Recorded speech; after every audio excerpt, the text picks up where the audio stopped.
Let's talk about Toronto, because tomorrow morning they will choose a new mayor.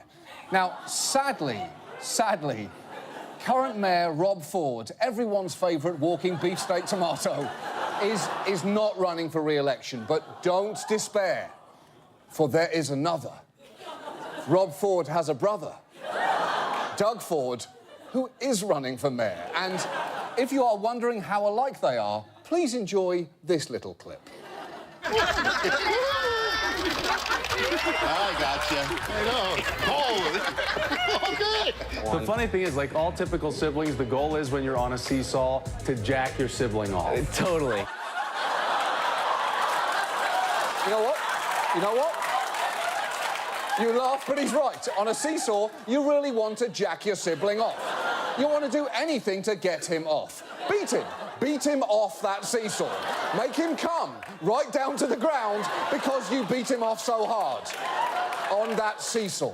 But look, now, to become mayor, Doug Ford has had some tricky political obstacles to overcome. For instance, his brother has allegedly used anti-Semitic language in the past, and Doug was asked about that in a debate at a Jewish high school in Toronto. I'm going to play you the first few seconds of his response. You know something? My doctor, my Jewish dentist, my Jewish lawyer, my Jewish accountant. Why is everyone booing? I love Jews. I love everything about you. The tiny hats, the big crackers that you eat, your weird Christmas candles. I love it. Why are you booing me? Look, it wasn't the best response, sure, which is why, after having a night to sleep on it, Doug took a second crack at it. The Ford family has an extensive relationship, a great relationship with the Jewish community. Matter of fact, my wife is Jewish. Oh! How about that? That is a convenient fact to have remembered, seemingly in the middle of your sentence. Unfortunately, a local reporter then cast doubts on Doug's claim, forcing Doug Ford to bring out his definitely Jewish wife to talk about her definitely Jewish heritage, which went definitely spectacularly well.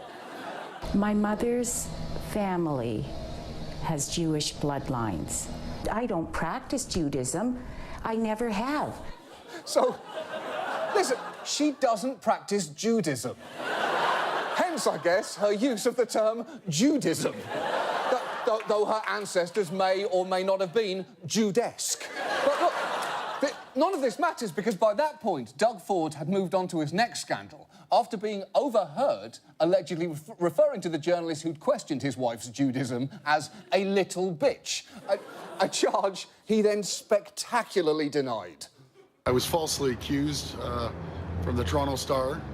I was having a private conversation, walking out with two staff members, and I guess they just assumed I was talking about someone in that room that had nothing to do with anyone in that room last night whatsoever. I was talking about a completely different little bitch in a completely different room. If I was talking about that little bitch, she'd know about it. Are we done here? Why are you booing me? Look, Toronto. I think I speak on behalf of the rest of the world when I deliver you this message. Please, please, elect this man. Sure. His brother was fun, but at a certain point, we felt bad laughing at him. Whereas Doug Ford doesn't have a drug problem, he's just an arsehole. A non-chemically assisted arsehole. So please, Toronto, I beg you, let us laugh at your arsehole for another 4 years. Yours sincerely, everyone who does not live in Toronto.